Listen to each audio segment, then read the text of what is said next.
just opens that race up because it takes Arsenal out of the equation. So now suddenly you've got those teams all within a point of each other as they head into the final day for everybody bar Manchester City, and of course with Forest and Chelsea playing each other on the final day of the season. It just looks now you've got Newcastle, Chelsea, Villa, Man City, and Nottingham Forest all within a point of each other as things stand. There's a chance for City against Bournemouth on Tuesday night to make sure that they can really put themselves in the driving seat there. But, I mean, it couldn't really be much closer, Flo. No, it's so exciting, and I think Newcastle will be especially disappointed given how well they've done against Arsenal in this season, in the League Cup as well.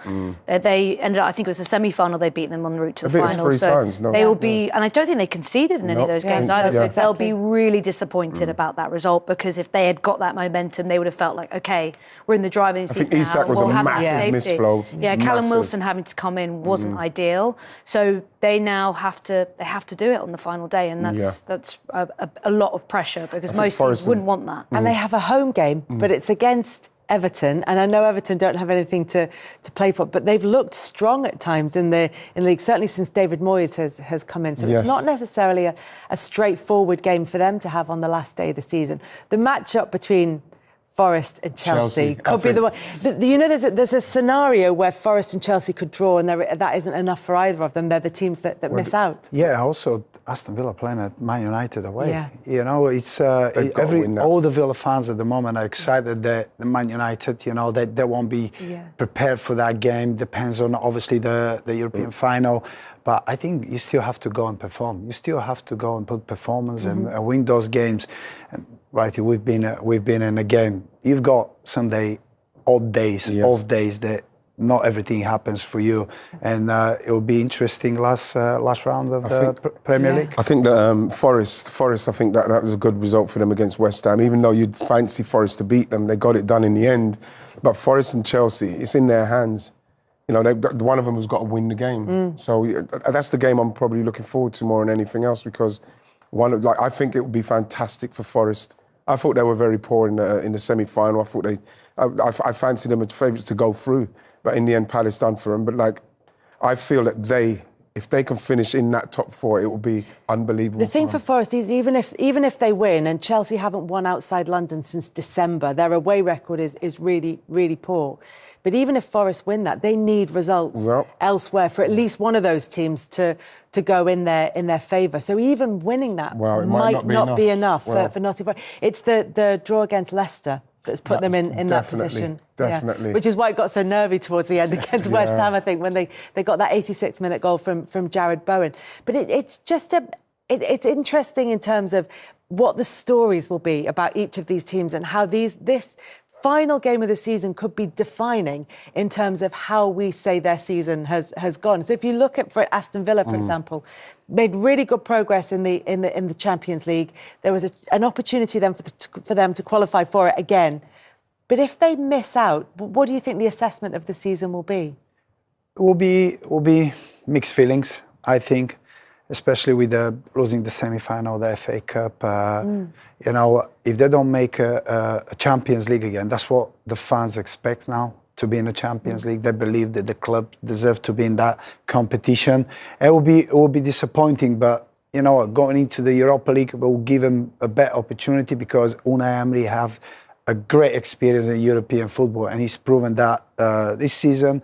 And I believe the fans will be a little bit disappointed, but also they'll be excited that the Villa will play some European football. But the aim is the Champions League. And Unai Emery said that he wants to be in the Champions League, but it's out of their hands, and they have to wait.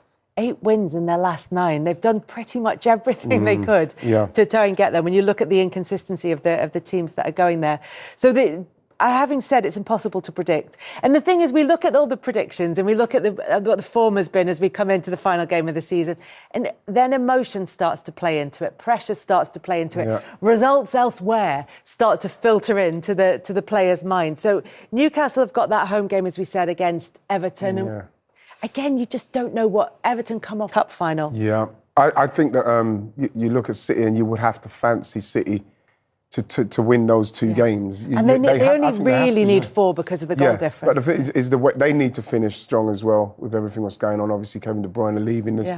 It's going to be quite emotional and all that. But the main thing is that City have to win those 2 games. Yeah. You know, to salvage anything. I'm the opposite.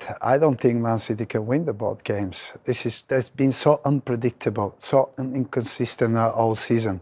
I do believe Newcastle will win. Yeah. I do believe that Aston Villa will win, and I believe that Chelsea will win as well. You think Chelsea will win? Yes. Finally, they'll get that Yes. away win, that Yes. rare away win. I believe so. They'll pull it out the fire if they do. Yeah. But this is interesting how those games came to the last day of the season. Yeah. And Yeah. all of them are fighting for European sport. And it's incredible. This is why the Premier League is the best league in the world. And it's exciting. Do you know what I think? When you're talking about Manchester City, one of the things that keeps occurring to me is normally we've said this all season, but Manchester City can perform when it matters. The thing is, what we saw in the FA Cup final, and they did start incredibly well in the cup final. And they obviously had the Henderson red card decision go against City and in Palace's favour. But even then, they didn't perform when it mattered in terms of getting the result in that game. So is that one of the things that's put a bit of doubt into your mind about whether or not they can win the last 2? Yeah, of course. They haven't been decisive at all.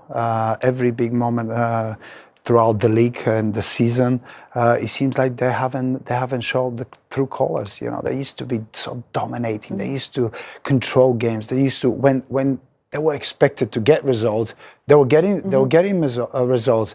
But at the moment, that's not the case. It seems like the teams really understand where's the issues now with Manchester City, and they kind of have the confidence to go and get something from them. That's why it's a little bit doubtful for me. I think the hesitancy as well with Haaland not taking the penalty, experienced striker, you know, top striker in our league. That it kind of brought you into their dressing room a bit. Like there's a little bit of uncertainty. Why would you give it to Marmoush, who's been there half a season? Yes, he's done well, but like, why wouldn't you take that? Take the ball, take the responsibility, score the goal, get City back into the game, and that said for me a lot about where City are at the moment. And he missed it. A great point, right? And you've been a leader of the team. You've been a striker. I'd like to think I was. You were a leader. Yeah, we've played together. I've seen it. But the important thing is this is really a big issue, because if you're a leader, it doesn't matter how long you've been. The team is struggling for a while. You go and take that responsibility. You don't give it to somebody else. You go and you take that responsibility. If you felt, you take it. I felt for Marmoush. Yeah. Because he's coming halfway through the season, and 6 and 12, he's done brilliantly adapting to a new style. And, you know, he was very much more transitional where he was playing, and then you've got him now come to City. It's very heavy, like slow build up, and he's adapted well. And for him he's almost finishing the season with the missing.